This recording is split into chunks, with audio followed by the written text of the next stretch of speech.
for coming again today, and today I'm going to talk a little bit about the origins of what is now called post-colonial theory, about which I'm sure you know something, about the ideas of Edward Said and so on will come up today.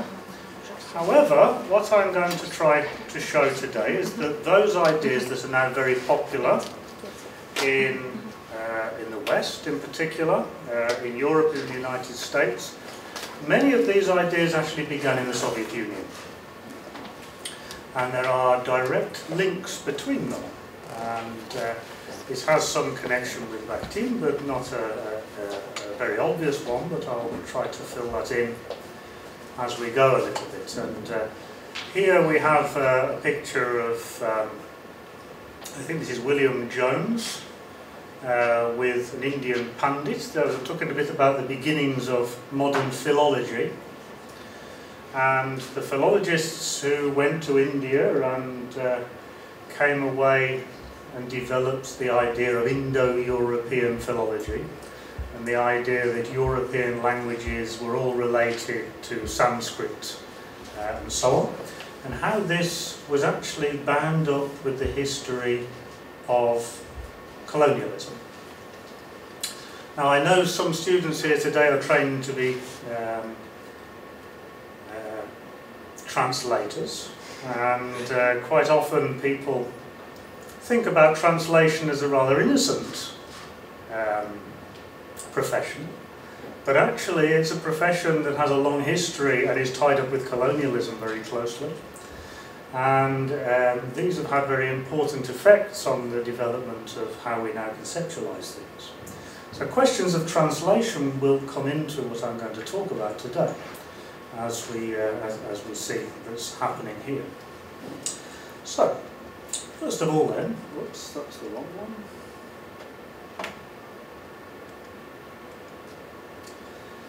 This is William Jones. He was a philologist. There's his dates. In 1786, he read a lecture at the Asiatic Society in Calcutta, which was then the capital of British India, so the centre of the British Empire at this time. And he gave a lecture that was became very famous because here he suggested that Sanskrit, Greek and Latin languages all had a common root, and that probably other languages too had a common root. But the thing for William Jones was that he wasn't really interested in language. Sounds a bit strange, this. He wasn't trying to develop any linguistics. Linguistics wasn't the important thing for him. What was important was what linguistics told us about the history of different nations and different peoples. That's what he was interested in. So his ideas were very much that language was important because it could be understood as a privileged medium through which we would understand something about the ethnography of different peoples, their history, where people had all come from. And especially what they would do is to then trace this back to the story of Noah's sons in the Bible. What they were trying to do was to prove the biblical narrative about Noah and his sons, Shem, Ham and Japheth. They were the three sons of Noah. Where we get the idea of Semitic languages from, Japhetic languages, or Indo-European languages as they became known, and Hamitic languages. These terms that become fundamental for philology and fundamental for linguistics were related to this biblical narrative. And we often think that those things must be quite metaphorical, but they were not metaphorical. Because when William Jones gave his lecture on this, and when the history of linguistics as we now understand it really begins in philology at this time, They believed this stuff literally.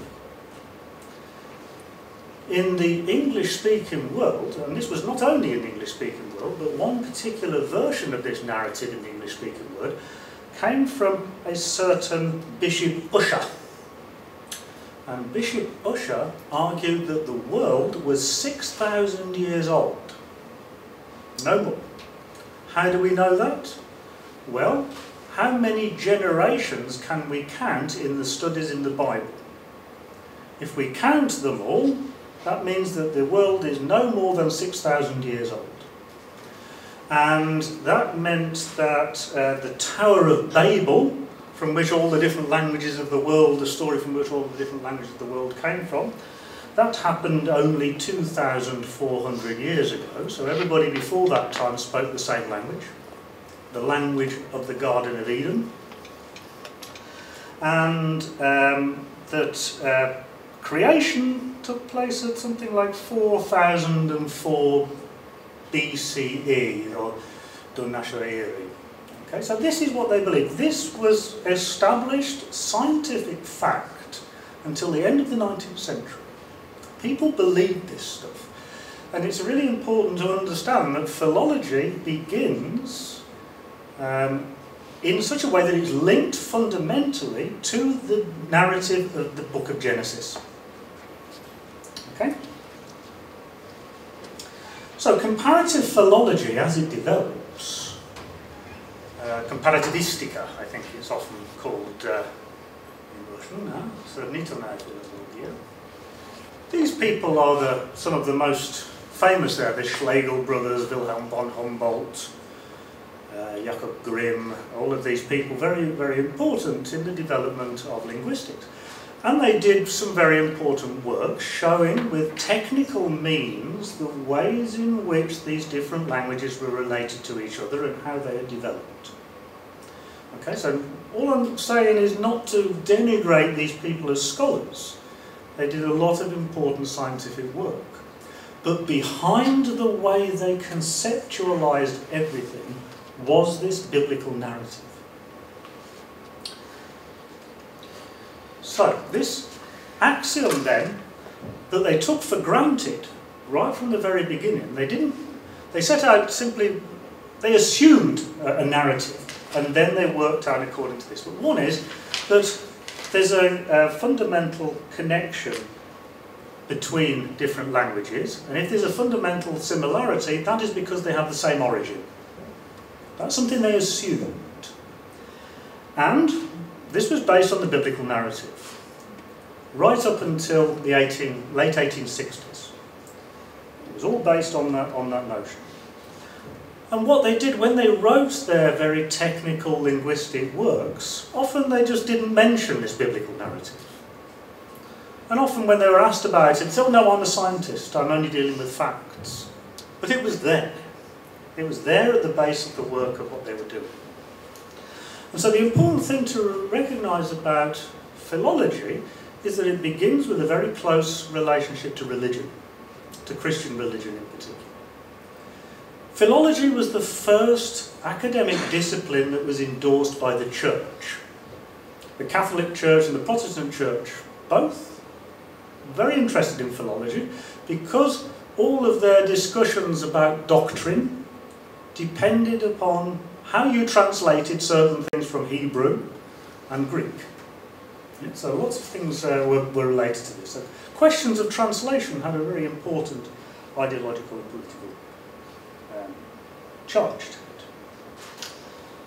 So, the thing is about philology, it's very much a romantic science. And I mean romantic in the sense of the romantic movement. And as a romantic movement, it means especially that it's about the search for origins. And the search for origins about religious ideas about origins, and the fact that if we go back far enough, we get to a position where there was unspoiled harmony, the Garden of Eden. So what philology wanted to do was to trace back language until you could get to the perfect language that was spoken in the Garden of Eden. They thought they'd be able to reconstruct this in one way or another. Then August Schleicher, one of the most important people of this time, develops this famous image of the tree of language. So everything comes from a common root, and then there are various branches and so on. This, of course, was supposed to be a metaphor, but like many metaphors, it has a life of its own. It was something that was very easy to understand, and so it was something that was very readily taken up and spread among different peoples. And it was used for teaching. If you want to teach people about the way that you talk about the history of language, it was a brilliant way of visualising the way that language is developed. Then, another person who becomes important in this is another German romantic, Johann von Herder. And Herder is then the first person who links this idea of language philosophically with the idea that the different forms of language have a relationship to the different mental capacities of peoples. So there's a fundamental relationship between the way people think and the language that they speak. And that some languages may be more evolved than others. So some people are locked into more primitive ways of thinking than others. The link for that with colonialism is, of course, quite obvious, and I'll come back to that in a minute. So when people developed the idea of philology, they were very ambitious people. They weren't just talking about language. Simply language was just the means by which they would be able to reveal the whole history of the world. Okay. So, philology related with... strange things. Right. Philology and religion very closely related. The philologist, then, is an important specialist in foreign languages and difficult texts. And the idea was that they would be able to discover the spirit, if you like, of the long forgotten in religion. What really lies behind religions. And in the 1870s, this idea that religion and the groups of languages coincided was massively popularised by a German philologist who was the first professor in comparative philology at the University of Oxford, Friedrich Max Müller. And Max Müller gave lectures in the 1870s, and there were hundreds of people that turned up. They were extremely popular, and it promoted this idea. And one of the things that then we have a connection between is what I've called here mosaic ethnography, after Thomas Troutman, the ethnography of Moses, the book of Moses. So there we get the idea of Shem, Ham and Japheth. In Max Muller's work, we're drawn to the Semitic people, Indo-European peoples, and what he called Turanians. And Turanians were the people like people who spoke Altaic languages in particular, but like the other languages of the world in particular. So these ideas that the three sons of Noah then were related to these three groups of languages, how they developed. Max Muller drew this as a tree.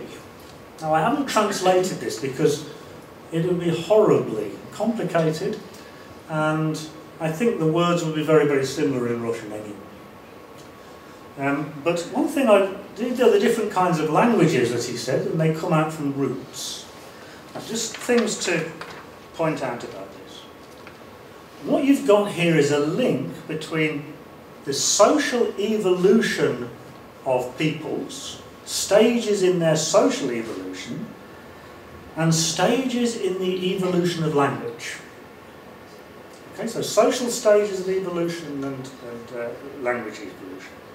They come in the same. We see this tree-like structure from a few to many. And one of the things here, we see the time horizon of the Bible. So down at the bottom, antediluvian. That means before Noah's flood. Yeah, before Noah's flood. And so before Noah's flood, we have the roots of language. And ultimately, you see, there's this ultimately one language of origin. That was, of course, spoken in the Garden of Eden. And so the important thing here that philology is able to try to get back to those original roots of language. This is what they wanted to do. And it was a way of trying to recover what was lost in the Garden of Eden, ways of thinking in the Garden of Eden. And one other thing to notice here is that Semitic languages and Indo-European or Aryan languages are on the same level of development. Yeah, the same level of development, but fundamentally they're different. Okay, so that's basically what I've just said in Russian for you there. So I wanted to tell you why you could see that, okay? So stages of social evolution and so on, that's more or less the points I've made about that diagram. Okay. Now, the important thing about all of this, from the point of view of what I'm saying today, is that these ideas were not simply developed by Europeans. One of the things we do, if you read most post-colonial theory today, it's this idea that this kind of European way of thinking was simply imposed on the colonies of the world. That wasn't how it worked. These people who went to India, who learned Sanskrit and Indian languages, had to be taught those languages by local people. Yeah? So they couldn't have done this unless they had collaborators there in India when they arrived. So, the collaborations between... Now, the collaborators were European philologists like William Jones and Brahmin Pandits. Now, you know the Indian caste system with the Brahmins at the top and the untouchables at the bottom. Now, the Brahmins, of course, were the ones who knew Sanskrit. They were the only ones who knew Sanskrit. Nobody else was allowed to learn it. Sanskrit was an artificial language created and codified by Brahmins. These were the people who were the priests and the guardians of sacred texts in Sanskrit. So, the Pandits were these Brahmin intellectuals who specialised in the study of language, and without these people, William Jones wouldn't have got started. And this is really important in many respects, because the Sanskrit texts that the Pandits presented to William Jones and other people were not the only texts around at the time, but they presented them saying that these were the real texts that mattered. These were the genuine documents of Indian culture. The other documents of Indian culture were not so important. These were the ones that mattered. And these were the texts that justified the caste system with them at the top. Okay? So, what the philologists then did is they translated those texts into the local languages and into English. Most of those people in India had never seen these languages. Most of them were illiterate, of course, apart from anything else, but they wouldn't have even been able to hear them because they were just told the essence of it by the Brahmins. But they translated these texts into the various languages, and therefore they gained this kind of authority as texts that they never had. Written culture in India was never that important for the majority of the population. Only the Brahmin Pandits and the high caste, the top of the Islamic world knew how to read and write. So these things became codified, and therefore it kind of made it a bit like the Bible, that people could read it, then in principle, or get someone to read it to them. And it gave it this authority, gave the text an authority that it never had previously. But of course there was a lot of other texts, a lot of non-canonical texts. Some of those texts were Buddhist texts. And the interesting thing about Buddhism, of course, is that Buddhism is an anti-caste religion. Buddhism rose in opposition to the caste system. And the idea was that everybody in the Buddhist Sangha, the community of Buddhists was equal. And these texts were very important, and they were particularly studied by Russian Buddhologists, and I'll come on to that in a minute. But the Buddhist text, then, regional folklore and archaeology, all of these archaeological evidence was treated as not really that important. What mattered were these texts. These texts of the Brahmins were the ones that really mattered.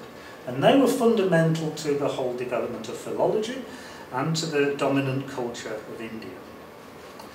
And why did the Brahmins and the British like these ideas? Why did they get together on them? Well, what it did, it presented them with this myth of a glorious past, a glorious heritage that both the light-skinned Brahmin Indians and the Europeans shared. The dark-skinned people from the south of India who spoke Dravidic languages, they weren't part of the deal. What mattered were these educated people from the north and their connection to European culture. This was really important. Okay?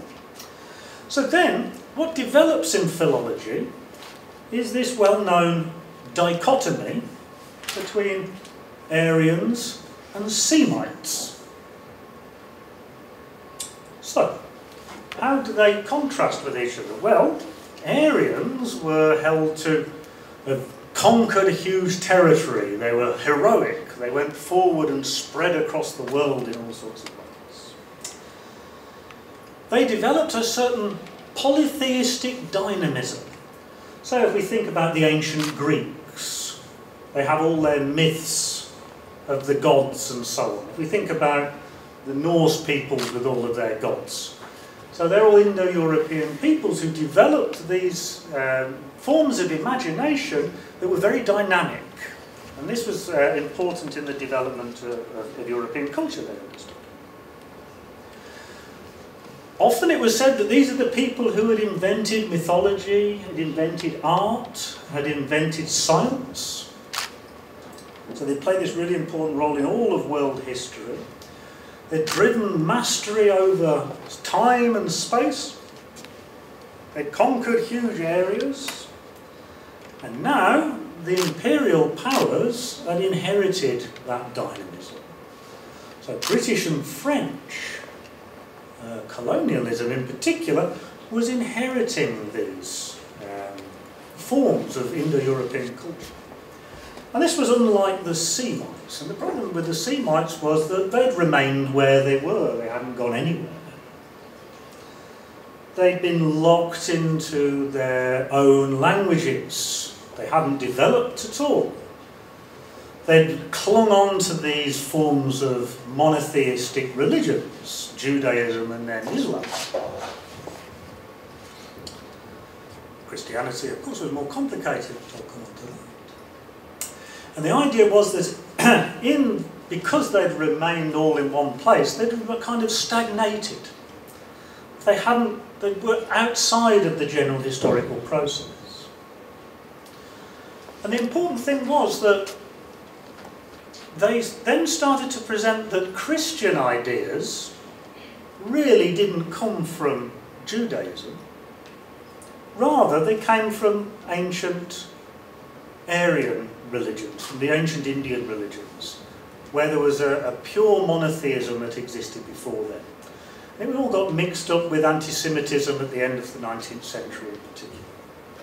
Okay, so this was the stereotype that grew up at this time. Then we had the idea that the Indo-Europeans had spread across the world. Now, where did the Indo-Europeans come from? Well, of course, nobody knows. And sometimes they said they came from India, but no, as time went on, increasingly they decided it must have come from Europe. And then they started settling especially around the area of the Caucasus. So the Caucasus was often held to be the centre of Indo-European culture from which people had spread across the world.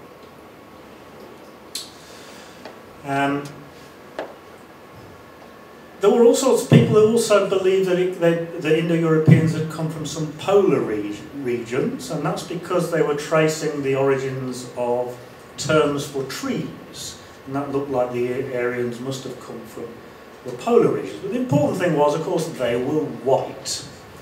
The original Indo-Europeans were light-skinned, and so this is why it linked on with them to the lighter-skinned people of India as well. Now, for Max Muller, again, the person who really popularised many of these ideas, the problem was that as people had spread across the world, all sorts of bad things had happened. And this is because there was what he called a disease of language. What did the disease of language mean? Well, the idea was that all of the different myths, for example, as we find in the Vedic hymns of the ancient Indo-European peoples, originally, he said, were simply descriptions of natural phenomena. They were metaphors of natural phenomena, such as the rising of the sun was then personified and given these things. There were metaphors for these things. However, the terms for these natural phenomena were then used as metaphors of divinity.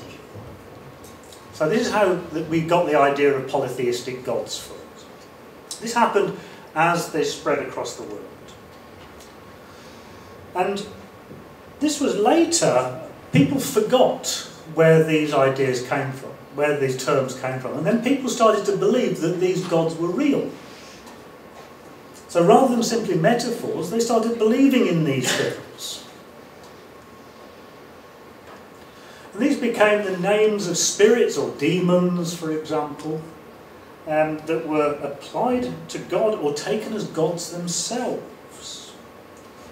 And this is what explained Hinduism in particular. So if you go to India, they have all of this whole big pantheon of different gods, Hinduist gods. And the idea was that Hinduism was particularly a bad example of where this disease had led. Because Hinduism was the result of idolatry. The people started to actually believe in these idolatrous things. They'd forgotten the original meanings of the names of the gods. Okay. So, what were philologists going to do about it? Well, philologists gave themselves the mission that they were going to correct this problem. And how were they going to do it?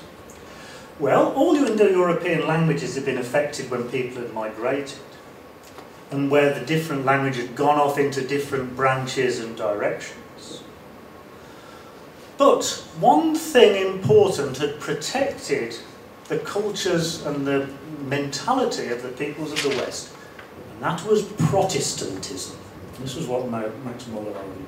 The idea of Protestant Christianity had protected Western European peoples from this descent into idolatry.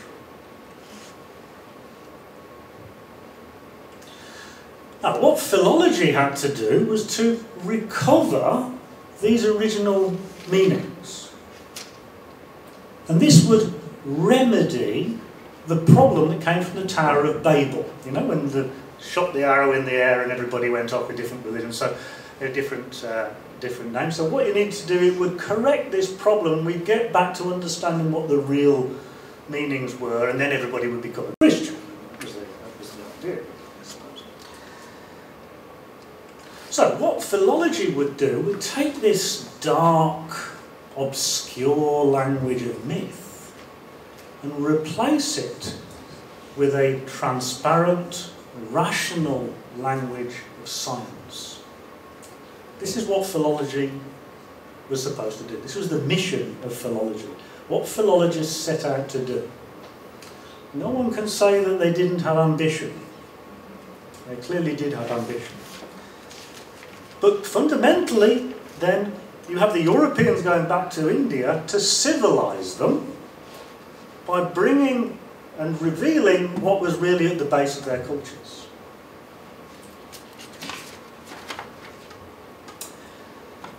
this was all fine up until the late 19th century, because what happened in the end of the 19th century was suddenly they discovered fossils.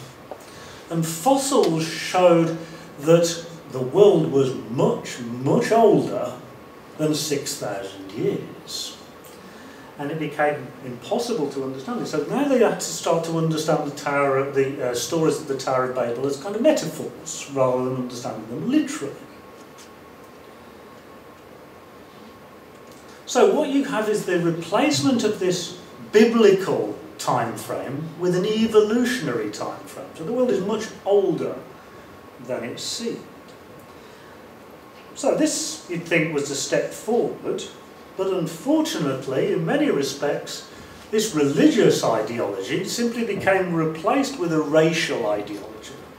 And racist ideas started to replace these ideas about different people with different cultures. Now this was linked on to different forms of racial ideas.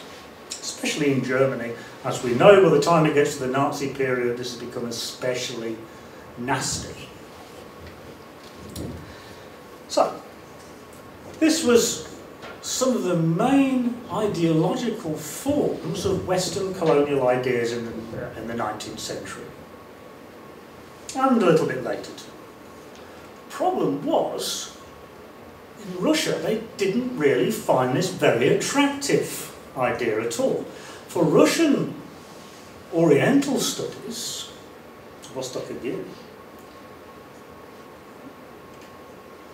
Russia as a Eurasian empire didn't fit into this Indo-European paradigm at all.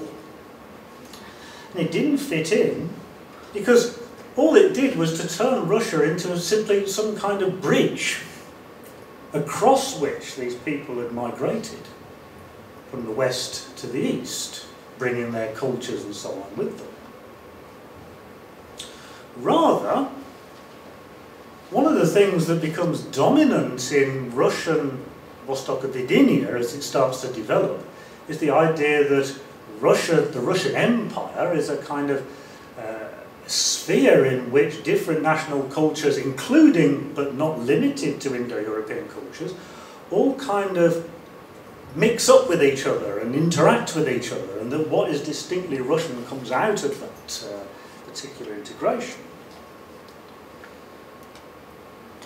So one of the things that Russian imperial Orientalists developed, especially at the end of the 19th century, was a critique of Eurocentric ideas among Western European Orientalists, especially British Orientalists and French Orientalists, that they weren't paying full attention to other forms of culture, and they were biased in their particular approaches, of course, which of course they were.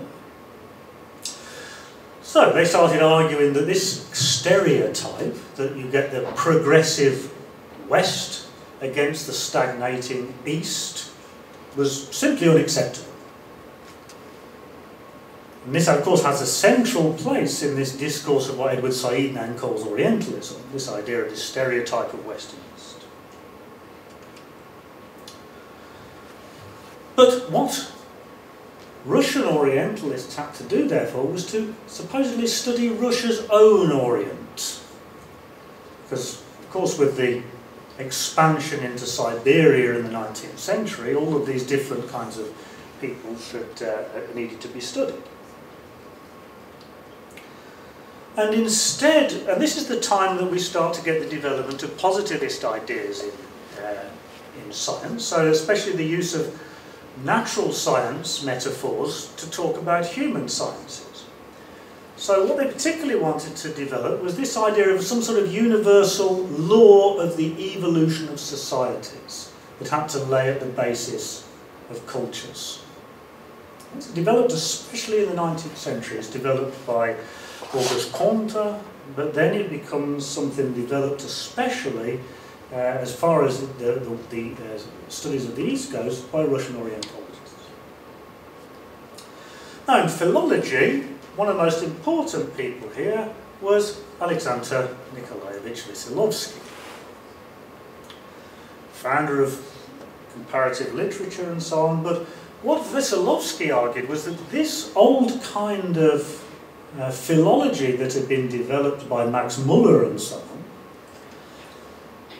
they had replaced historical studies of these phenomena simply with a mechanical tracing of them geographically. So what they were looking at was not how these ideas and cultures had developed historically over time, so much as how one thing had simply been carried by peoples across the world and therefore had spread in sorts of different languages. So it treated language as a thing, and culture as a thing that simply could have been carried around.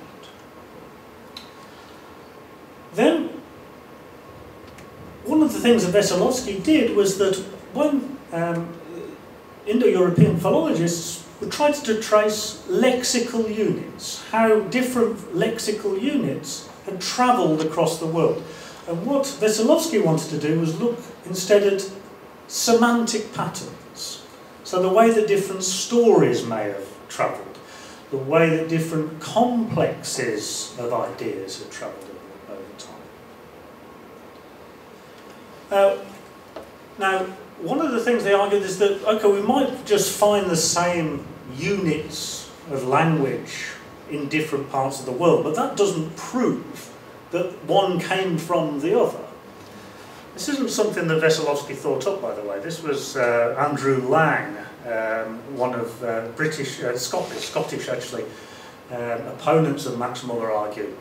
He argued that if we go to Britain, say, and then we go to South America and we find similar type of axe shapes, shapes of axes, then we don't assume that somebody took that from Britain to South America. We just assume there must be reasons why the same thing developed in particular ways.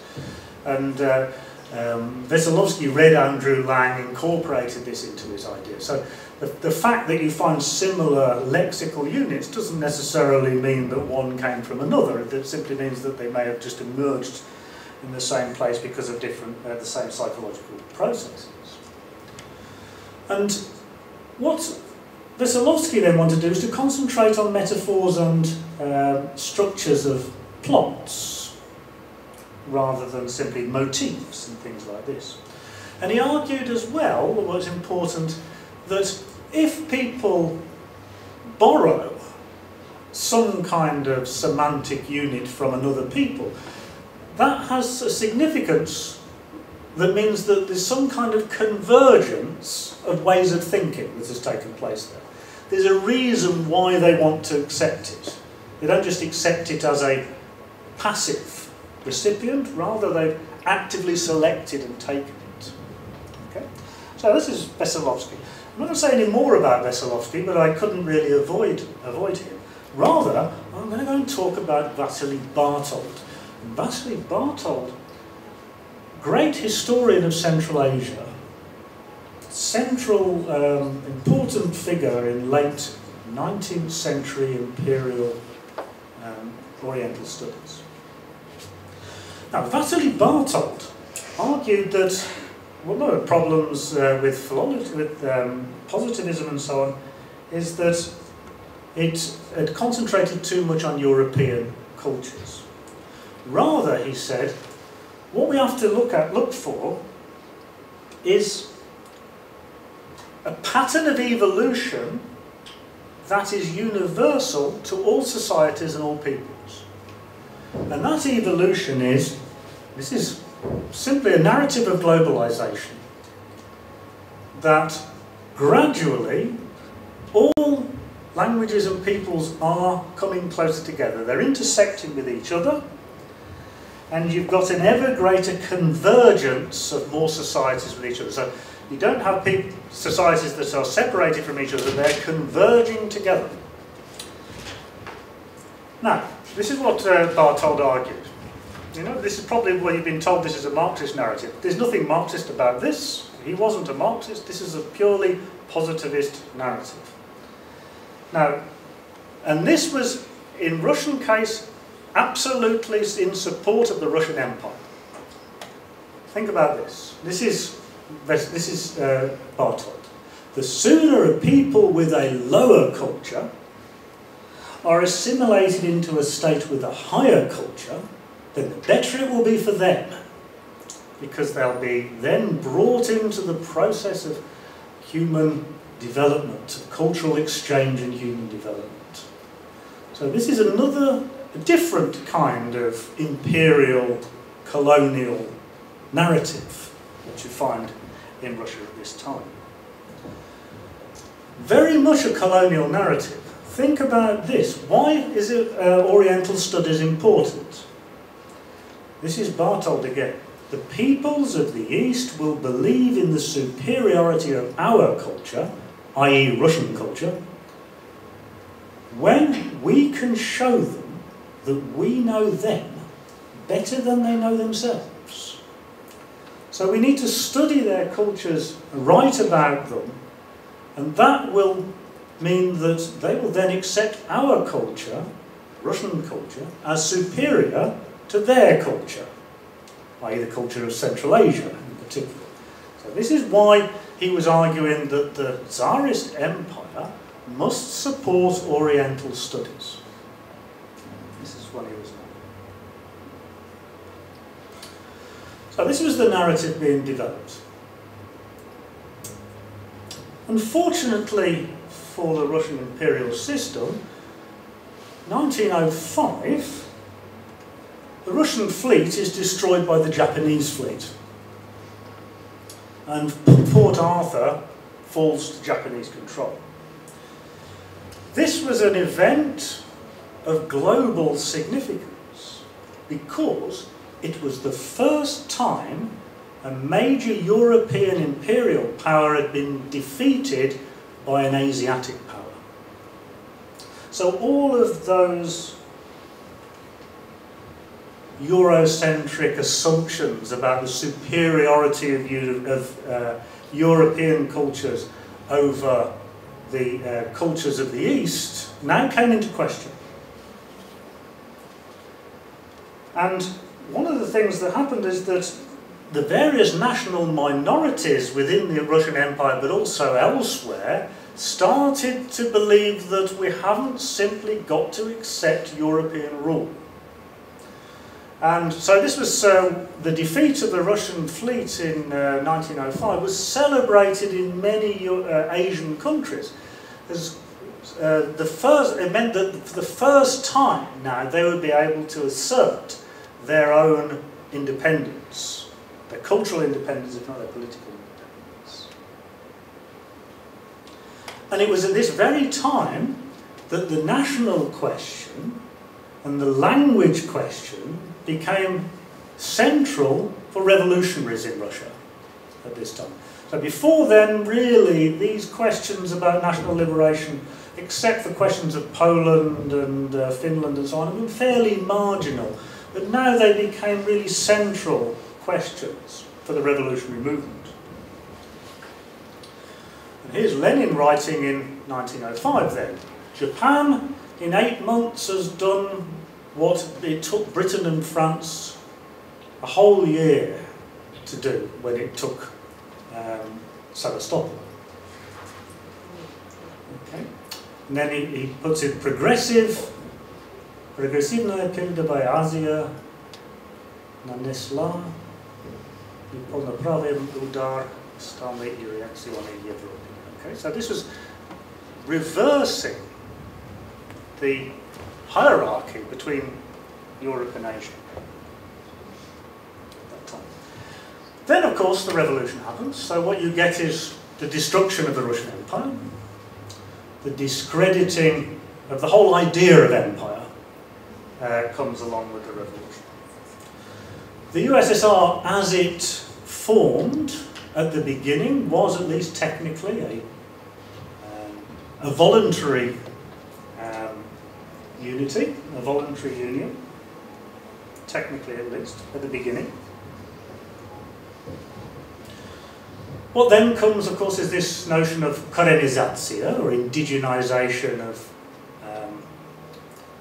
cultures, indigenization of Soviet power. And this especially meant the transfer of capital from the Russian centre to the former colonies of the Russian Empire.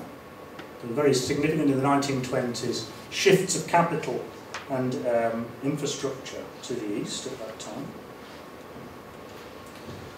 Then the delimitation of nations. Of course, all of those nations in the south of what's now Russia were all created in the 1920s, and all of the national languages that they speak there were codified and given written forms, all in the 1920s at that time. They were given press and administration in their own language and so on.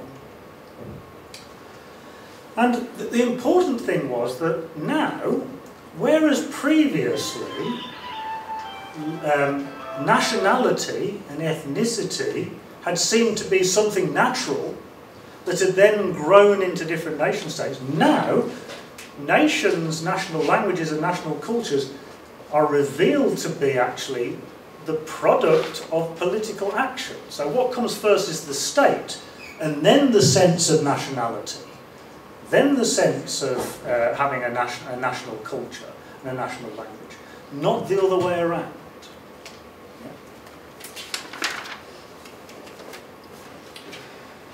Now, as I talked yesterday about the new kinds of paradigms and research things that comes up in this time, important things come out of this, not least an idea that there's such a thing as linguistic ideology. What today is called linguistic ideology. What do we mean by linguistic ideology? Well, this is the idea that there are connections between what we think about a language, the beliefs we have about a language, and the larger social and cultural systems that they're part of.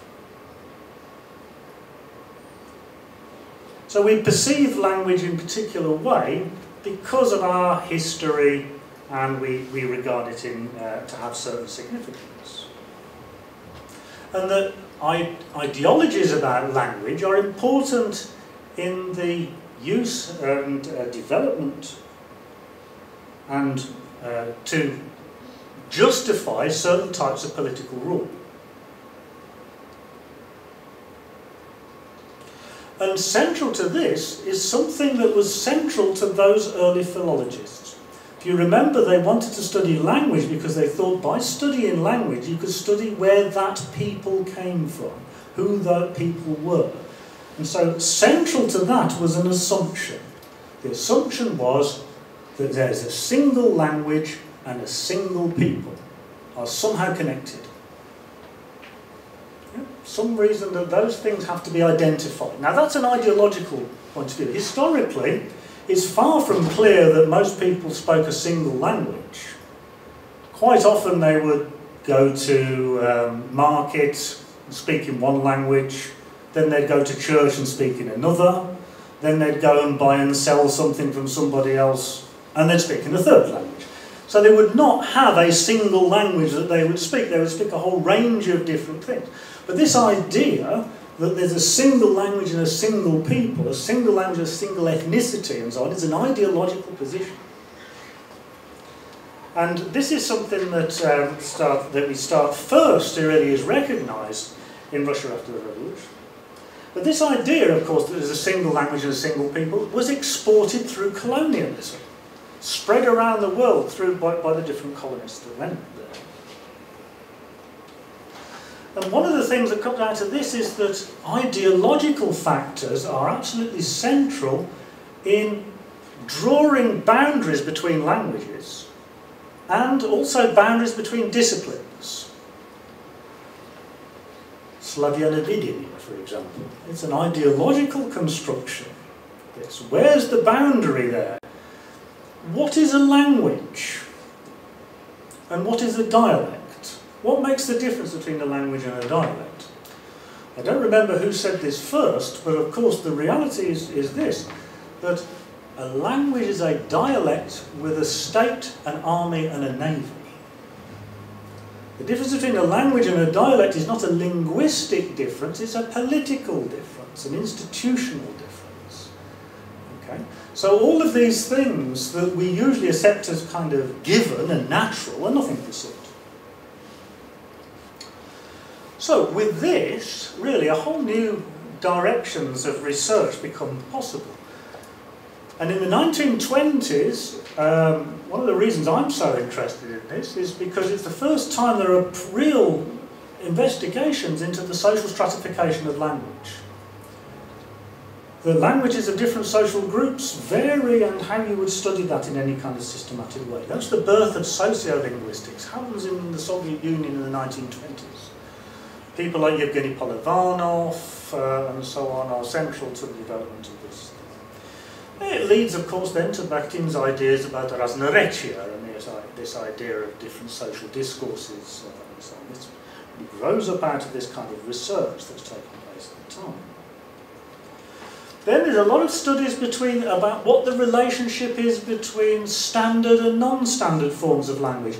Yesterday I talked about Boris Larin and his ideas about the linguistic study of the city and how non-standard and standardised forms of language interact with each other. So that would be a good example of this. Functional semantics, the way that changes in material life lead to new ways of thinking about things, and therefore new ideologies and how you understand how speech interaction changes. So that kind of research starts to grow up at that time. So all of these really interesting forms of research start to grow up at this time. Very promising paradigms, but unfortunately, as the 1920s goes on, they become tangled up with the development of Stalinism, and they get distorted in all kinds of ways. So especially at the end of the 1920s, when you get the destruction of the difference between state and party institutions and the enforcement of very strict ideological correctness on particular forms of language, that really starts to twist and distort these things very, very significantly. But the important thing is there's a difference between these research programs and the way in which they become distorted in different ways. Historically, those things are a unit. Now, something else that may be worth saying is that Indology in the Soviet Union was actually rather interesting. We talked about how philology begins in with Indo-European philology and so on. Well, in the early Soviet Union, Indology is actually rather interesting, and not least because Buddhism is treated as a central question, whereas it was actually marginalised in Western thought. Buddhism was central for Russian Orientalists, Indologists, and that's because there are Buddhists in Russia.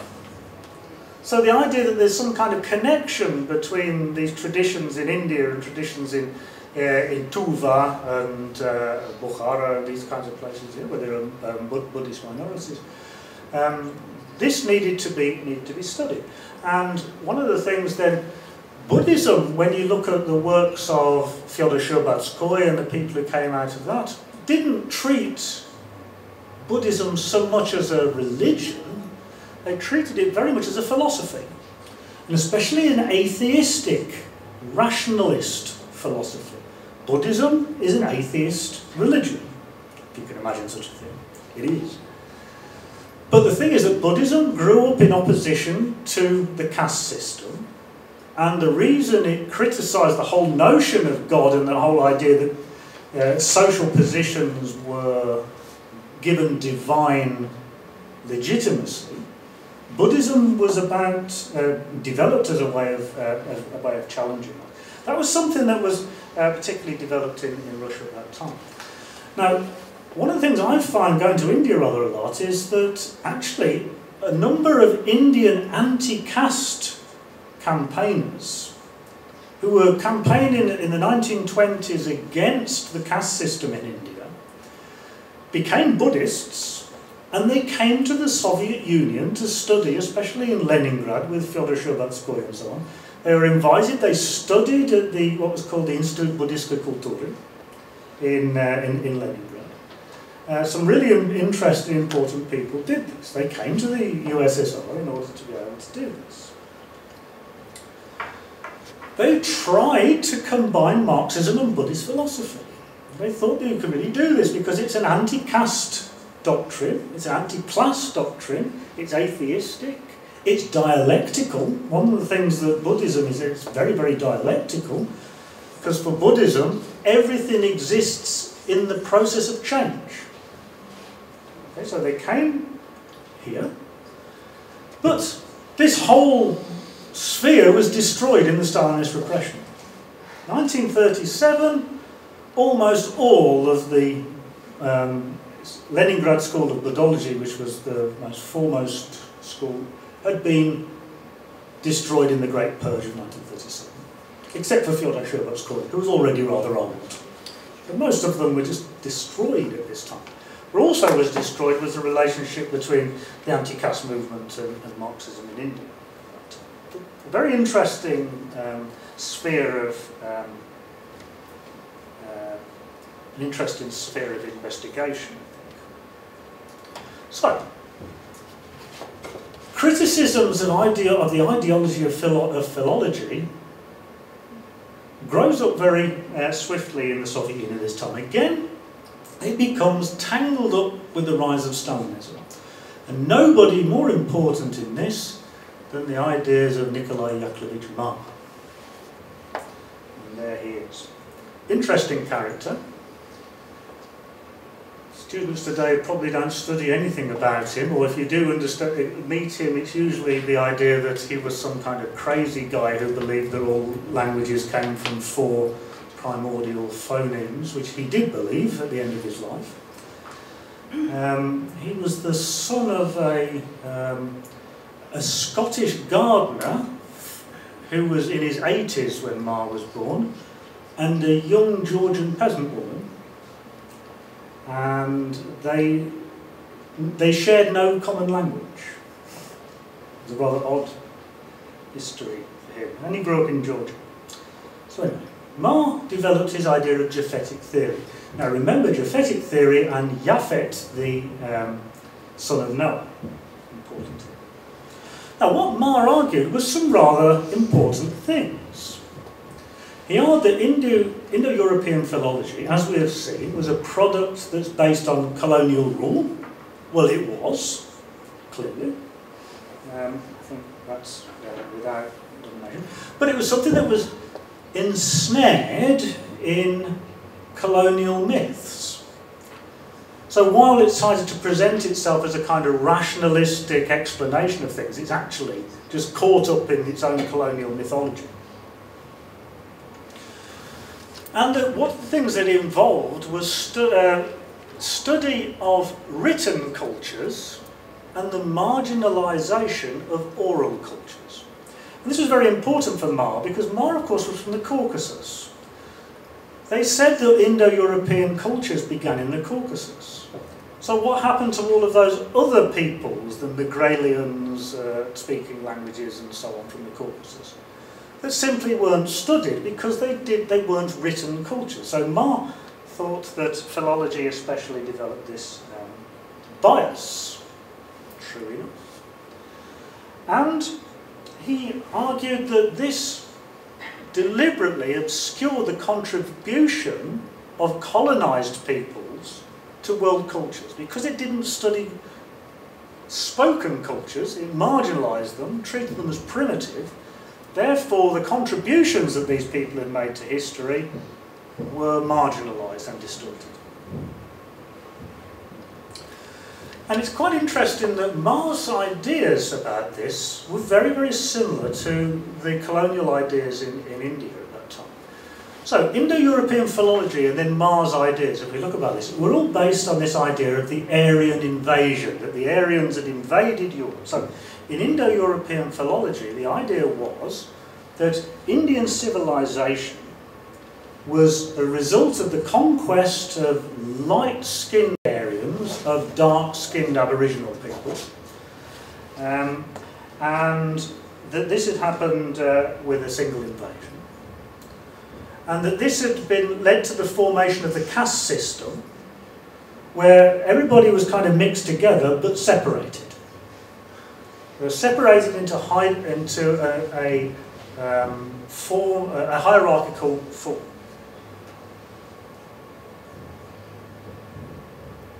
Yeah, mixed and segregated. And that this became widespread and generally accepted because of the work of, especially of British Sanskritologists, and spread throughout the world, and they became the basis of philology. A Japhetic theory, well, Marr argued that Georgian, Basque and Etruscan, languages in Europe that are real oddities, in that they don't fit into any kind of relationship with Indo-European languages at all, were actually the remnants of Japhetic languages. He thought of this idea of a Japhetic language family. From Japhet, it's the same thing. And he said that these were both branches, so that there were different branches of the Japhetic. The Japhetic and Semitic languages were both branches of the Noetic family. So you see the biblical frame is still in there. And that the Japhetites, as they called it, the Japhetidi, were the native peoples of Europe, and that then the Indo-Europeans had arrived in the same way as they had in India. And what they'd done is that they'd come into they'd come into Europe, and they'd subordinated the local population, and they'd been and their languages had become crossed. They'd been mixed up, and this had resulted in all the various languages of Europe. And the important thing there was that the languages of Europe were mixed, but segregated. And because of this, simple people spoke languages that were closer to the original Japhetic languages, and the rich, the ruling class, spoke languages that were closer to the original Aryan languages. And so you had this class structure in language, a caste structure in language. So languages become like a linguistic manifestation of the caste system.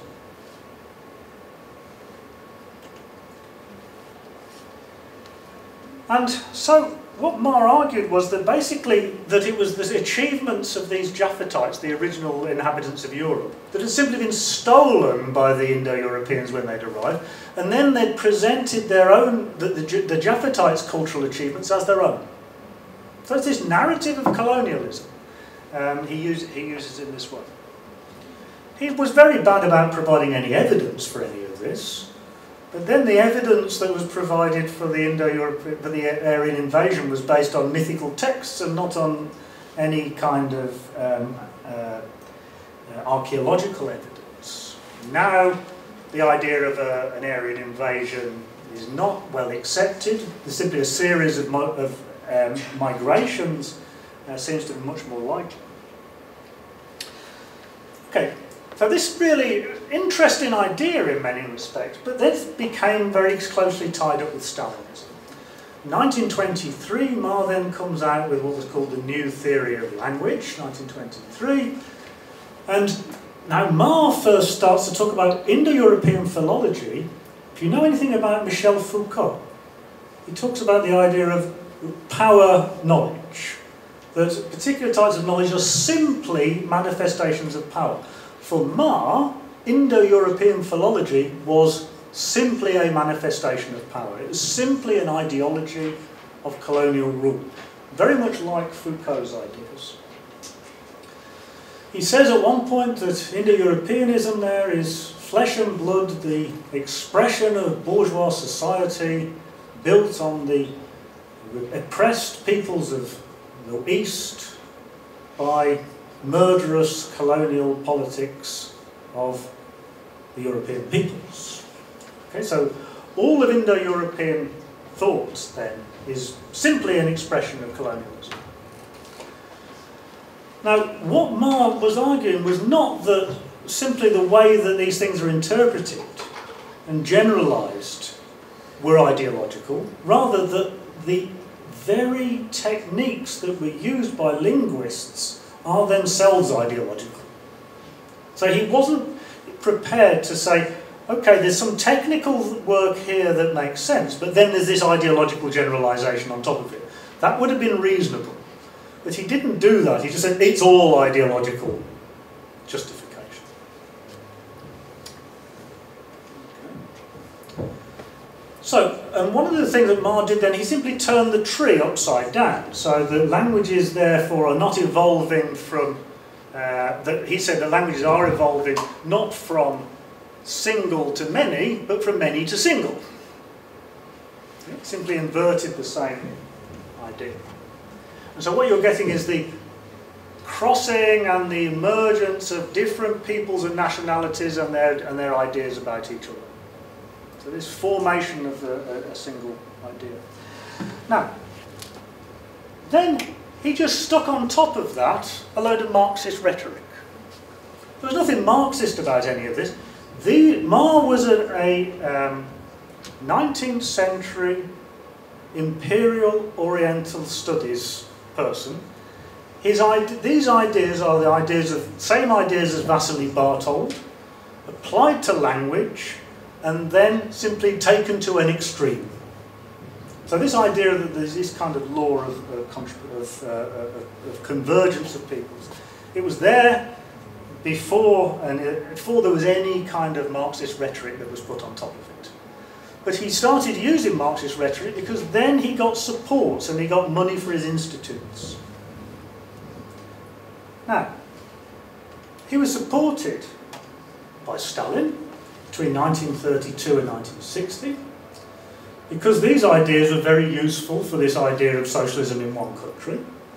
That all of the different peoples of the Soviet Union were merging together into a single state, and so on. The whole idea was run behind it.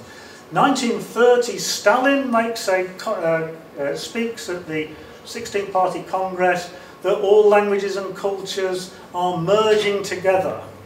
And within the Soviet Union there's going to be a flowering of national forms, but a unity of ideological content. It's exactly the same narrative as was there in Barthold and so on before. One of the things about this idea that everybody's all coming together, they didn't pay any attention to the economics of this, because unlike in the 1920s, early 1920s, capital went from the centre to the former colonies. Now, with collectivisation, capital went from the former colonies to the centre in order to be able to build up the military apparatus of the Soviet Union in the 1930s. So you've got the complete change in the... so what you've got is a directly imperial relationship starts to emerge at this time. These ideas are popularised, especially through the Communist International. And lots of intellectuals were then invited to the Soviet Union from the various independence movements around the world. They were educated in different institutions around the Soviet Union, where they were told all of these theories about national sliania and all of this, all of these ideas about the Marist ideas about philology and Oriental studies and so on. Were taught to all of these people, especially at the Communist University of the people, of the workers of the East, the toilers of the East, imeni Stalina. It became imeni Stalina in 1923. But all of these people came, they were taught all of these things at these places. Then in 1950, Stalin, there are reasons for this, denounced Marrism. But he kept this idea that there's a fundamental difference between Soviet Oriental studies and what he called bourgeois Oriental studies. Bourgeois Oriental studies is based on Indo-European philology and so on, all of those narratives. Soviet Oriental studies is based on the thing the other way up. Okay. And then during the Cold War, of course, this idea of this dichotomy, bourgeois Oriental studies, Soviet Oriental studies, becomes solidified and institutionalized. I'm coming to an end here. So, 1949. Voprosy Historii. There's an editorial. This is the name of the editorial. So this is the beginning of the Cold War. A very interesting editorial comes out. This is what it says. So, bourgeois Orientalism I'll just read this in English, you see, in my English translation. It says, Bourgeois Oriental Studies serves imperialism in an extraordinarily vigorous manner and strives to prove the historical inevitability and even the necessity of the rule of Western colonial powers over the many millions of peoples in the East who are lagging behind in their progress and therefore incapable of independently deciding their fate. Scholars produce false pseudo-classical theories and conceptions which may differ in details and on particular points, but they bear the testimony to the full agreement on principles and fundamental questions. This involves the propagation of a particular type of exoticism about a special type of Eastern soul, relishing important details of the religious cults, or repeats the palace anecdotes of an entertaining character about dynastic histories. Soviet Orientalist historians must facilitate, with the help of their own studies, the exposure of the false theories of the bourgeoisie. Now, this characterization of Oriental studies is what's now called Orientalism. Edward Said's ideas of Orientalism are exactly this. Get rid of the bourgeois bit, it's all just Orientalism. The narrative, the main narrative that runs throughout all of post-colonial theory is this, without the last paragraph. Just take away the last paragraph. How does this happen? Well, this is quite interesting, especially because someone like Michel Foucault, who is central to post-colonial theory today, was anti-Marxist. But nevertheless, he takes all of this on board. Of course, there was nothing particularly Marxist. So this bourgeois Orientalism, well, it's spread to a lot of people, not in the University of the East, but especially through Lumumba University, that's formed in 1960. So lots of different intellectuals coming from different national liberation movements during the process of colonization, decolonisation, come to the Soviet Union, they're given grants, they do their doctorates here, people from the Middle East and so on, they all come to do this. But the thing is that, of course, the Stalinist parties just want to use these different national liberation movements simply as a tool for their own agenda. And so a lot of these people come to Russia, they learn these different things, but then they're very suspicious about the communist parties and about what exactly the Soviet Union has in mind for their movement. One such person was a guy called Anwar Abdel Malik. There's Anwar Malik. Egyptian Marxist, comes to the Soviet Union, learns this and writes an article in 1963 called Orientalism in Crisis, where he quotes Vasily Bartold, he quotes lots and lots of different Oriental studies people. And then this is one of the main texts quoted by Edward Said in Orientalism. So these ideas that are now fundamental to post-colonial theory actually come from the Soviet Union. And they were the Soviet Union intellectuals' responses to those ideas of colonial linguistics and so on that started to grow at the end of the 18th century and beginning of the 19th century. So that's my story. Thank you.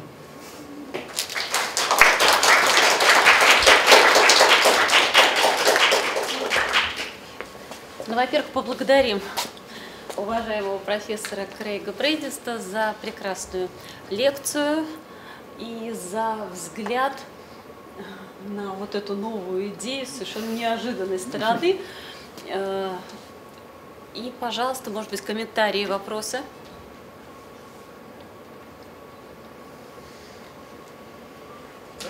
Можно вспомнить еще про академический институт востоковедения, где долгие годы заместителем директора был наш коллега Алпатов. И соотнести это с Ленинградским институтом, или вам известным, который смотрел и налево, и направо. Институт изучения языков и литератур Запада и Востока. Такие интересные исторические параллели. Ага, и закрыли. Я правильно.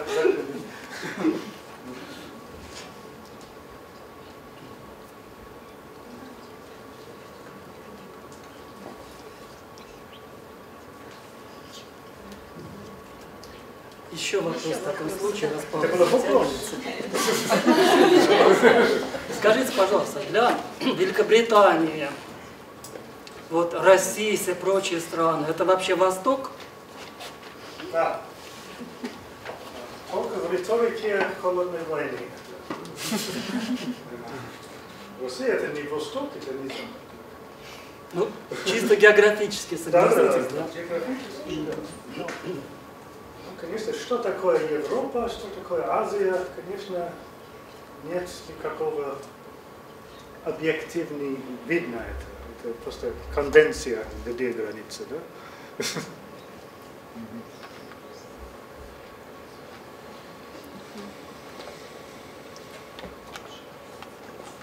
Еще вопросы у молодых слушателей, юных слушателей.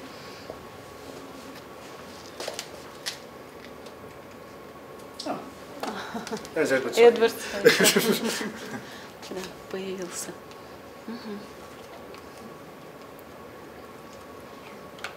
Еще вопрос.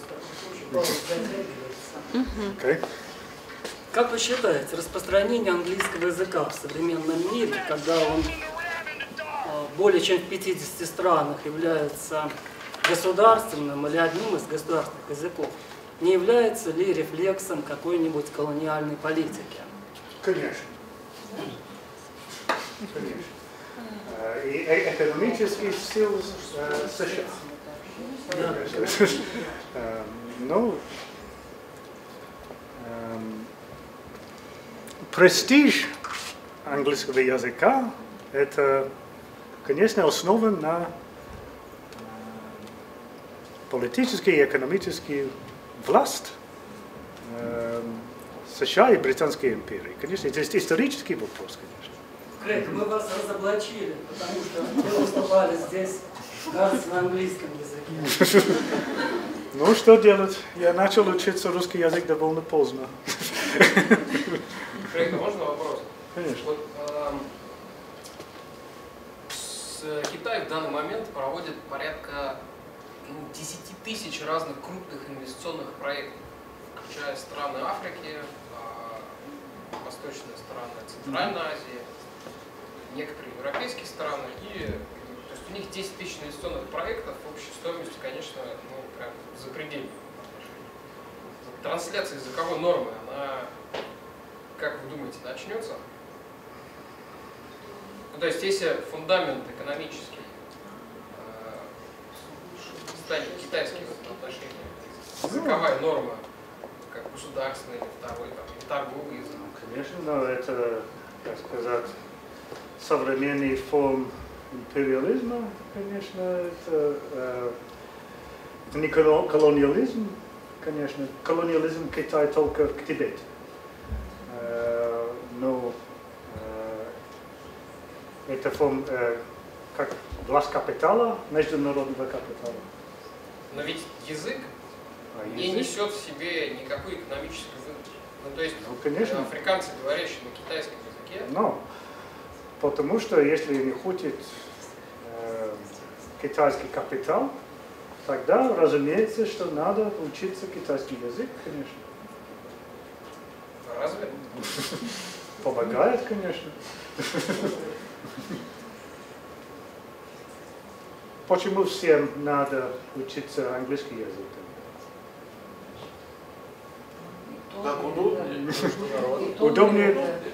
Но уже критическая масса накоплена деловых коммуникаций, инструментов для деловых коммуникаций, Да. которые на английском языке созданы. Да, но это из-за экономического развития капитализма глобального, да? У меня Так, может быть, вопросы, может быть, какие-то соображения. Вот, знаете, у меня всегда складывалось впечатление, ну, по крайней мере, долгое время, что вот интеллектуалы в советской России, в Советском Союзе, те, которые хотели уйти как-то от преследований и так далее, они как раз в востоковедении забивали, чтобы их там не тронули, да? А в вашей концепции получается, что они на передовом отряде идеологической борьбы были, оказывается, да? То есть я всегда думала, что для них как вот такой вот область, где подальше от идеологии. То есть они не занимались какими-то наиболее, что ли, актуальными, а востоковедение было как вот такая, я не знаю, как какой-то ареал, где заповедник, да, который вот не тронут идеологические репрессии и так далее. Вот очень многие так ходили, да.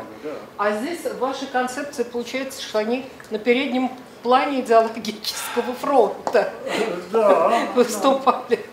Ну, конечно, на индивидуальный уровень, конечно, это другое, потому что, конечно, в 20-х годах диалоги востоковедения очень сильные, очень много есть, очень много. Но это как процесс монологизации востоковедения в 30-х годах. Это было реально, потому что тогда единственный выход опубликовать. И, конечно, надо было защищать себя от репрессий. Да. Но часто, конечно, не помогло.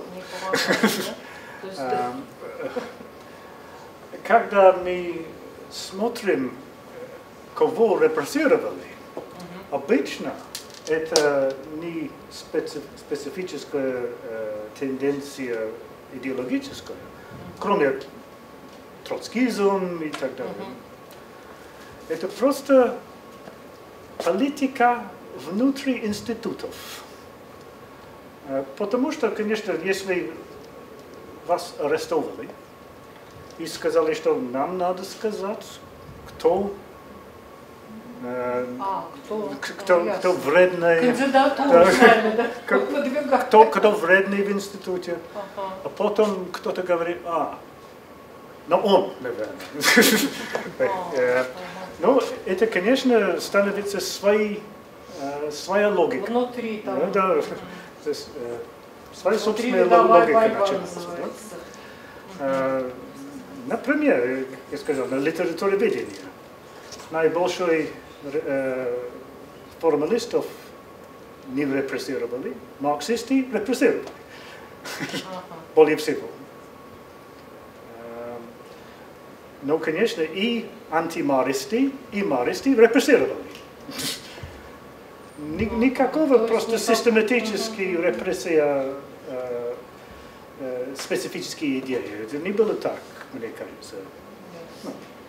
Обычно. Логики особо нет. Ну, есть была институционная логика, конечно. Но не просто идеология. Партия не имела никакого линии на теорию романа, например. Партийная позиция о романе не была, конечно. Нет, ну Лукач бы с вами не согласился. У меня еще один такой. Вот скажите, в вашем во всем этом выступлении, вот это слово имперский, имперское, какую-то оценочную характеристику несет это слово? Или нет? Я имел в виду... Или это нейтральное слово, или там оценка содержит. Имперское это плохо, или имперское это хорошо. Или когда Англия империя это хорошо, а Советский Союз империя это плохо. Все плохо. Вот оценка. Все плохо. То есть однозначно плохо, да? Империя это плохо. Империя это плохо. Точка постколониализма. Но, как я сказал, русское имперское востоковедение, я имел в виду фактически востоковедение при царизме. восстановление Русской империи. Ну, это было Нет, это факт. я понимаю, да. Но вот здесь вот имперская повестка там, советского государства, вот это однозначно плохо или как? У меня аксиологический аспект. Или все-таки что-то позитивное было? Ну, как вы думаете, Восточная Европа, это не было имперический... То есть вот это. Мы о Востоке говорим. Но, конечно, холодная война – это конкуренция за деколонизацию, да? За те нации, которые деколонизировали. И советизировали. Да, или да, но Не очень. не всегда. Например, Индия – это было под влиянием Советского Союза. Пакистан под влиянием США, конечно. Но Индия не было никакого советизации, но логика развития экономики 20 веке, особенно второй половины, тогда было государственный период, государственное развитие. Это было так, когда это было советское или не советское. Национализация государственности капитала началась после экономический кризис в США в 1929 году. Так началась тенденция к государственному капитализму. Тогда началось. А потом, наоборот, другой процесс начался в 70-х годах. Особенно после этого кризиса ОПЕК. ОПЕК, да? Или как ОПЕК называется на русском? ОПЕК? Да. Ага. Поэтому это формы развития, они не чисто идеологические. Например, в Бразилии в 80-х годах 20 века 80% капитала было государственным. Это была правящая диктатура армии. Все социалистические партии были незаконны, воспрещены вообще. Как это объяснить? Государственный капитализм.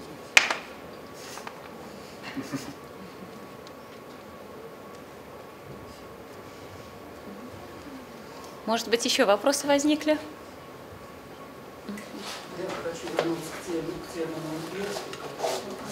Этот термин в современной историографии русскоязычной вошел плотно.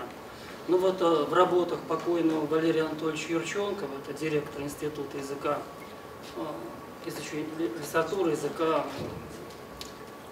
правительства Республики Мордовия, очень часто он использовался, например, были статьи с таким названием «Мордва, народ имперский». Поэтому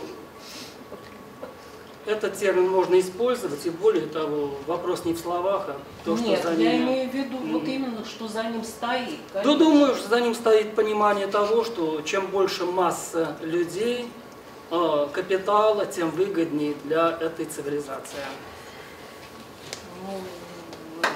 Я вас должен разочаровать.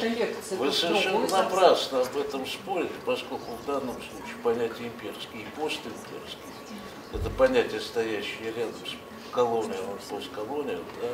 И это просто обычная терминология вот той формы cultural political studies, которая сегодня особенно интенсивно развивается на Западе, в частности, в англоязычных humanities, и образец, чего нам блистательно совершенно в своей лекции продемонстрировал Крейга. Российское понимание имперского — это уже частая вещь, которая не имеет отношения к данной лекции. Ну вот, мы хотели узнать, уточнить, что именно имеется. Империал, она и есть империал, особенно применительно к British Empire и Kingdom Province. Спасибо. Спасибо. Вопросы еще? Да нет, давайте отпустим Крейга. Спасибо. Спасибо. Спасибо.